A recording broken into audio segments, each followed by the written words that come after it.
Today, we're going to dig into a really powerful and honestly pretty cynical idea from our source material, the sanctions profiteer. We hear about economic sanctions all the time, right? They're supposed to be this major foreign policy tool. But what if the way they actually work on the ground is something completely different than what we're told? Okay, let's get into it. This slide just lays it all out, doesn't it? It cuts right to the heart of the whole thing.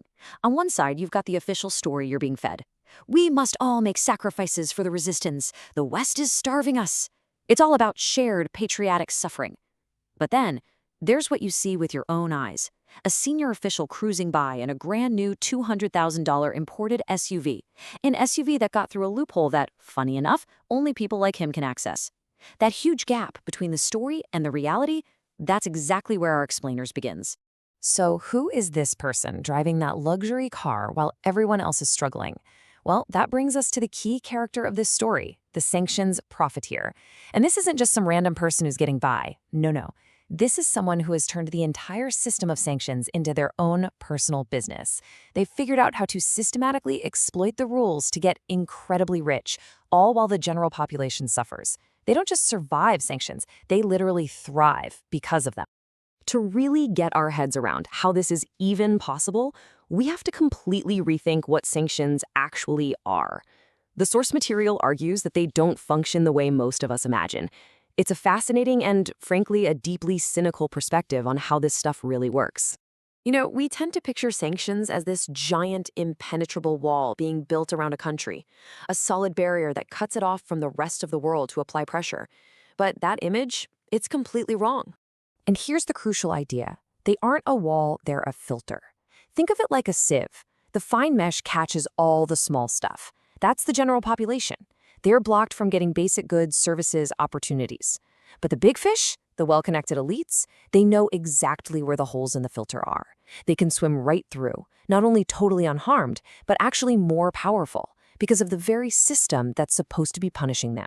Okay, so how exactly do they do it? How do they manage to turn a national crisis into their own personal gold mine? Well, the source lays out a playbook. It's got 3 core strategies. These are the 3 main chapters in their business of misery. First, using shell companies and smuggling hubs. Second, laundering money from illegal oil sales. And third, exploiting a currency collapse. Let's break down each one. First up, these brass plate smuggling hubs. What's so wild about this is how simple the scheme is. A legit company, right? It has employees, a physical office, a real purpose. A brass plate company, though, it's nothing. 0 employees, no real office. It's literally just a name on a door in some country with loose regulations. Its only purpose is to act as a ghost middleman for smuggling, bringing in luxury goods like that $200,000 SUV, while essential supplies for everyone else are completely blocked. Now for the second play, and you'll see how this all connects. Laundering oil for the resistance. This is a classic. Step 1, the country sells its oil secretly on the black market. Step 2, all that cash flows into one of those brass plate shell companies we just talked about. Step 3, and this is the clever part, the money is then wired to some front organization, supposedly to fund the patriotic resistance. But step 4, that's the real point of the whole exercise. A huge chunk of that money is quietly skimmed off by the very officials who are in charge of the deal. Patriotism becomes a line item for their profit. And this brings us to the third method, which might be the most profitable of all, getting rich when the currency dies. See, in a sanctioned economy, you've often got 2 different exchange rates. There's the official rate, which the government just makes up and keeps artificially low, and then there's the black market rate, what the currency is actually worth, which is, way less. Now, the general public, they're stuck with that awful black market rate, but the 1%, the elites, they get exclusive access to the really good official rate, so they can buy dollars for cheap from the government and immediately sell them for a massive profit on the black market. They are literally printing money out of thin air while everyone else's life savings get wiped out. So after seeing how these schemes work, after understanding that it's a filter, not a wall, the source material makes us ask a really uncomfortable question about who's really to blame for all the suffering. And here it is, the question at the absolute heart of this whole thing. Who's the bigger enemy? Is it the foreign country that puts the sanctions in place? Or is it the official on the inside who masterfully exploits those very sanctions to get rich? The source doesn't just give you a simple answer. It leaves it for us to think about where the real accountability is.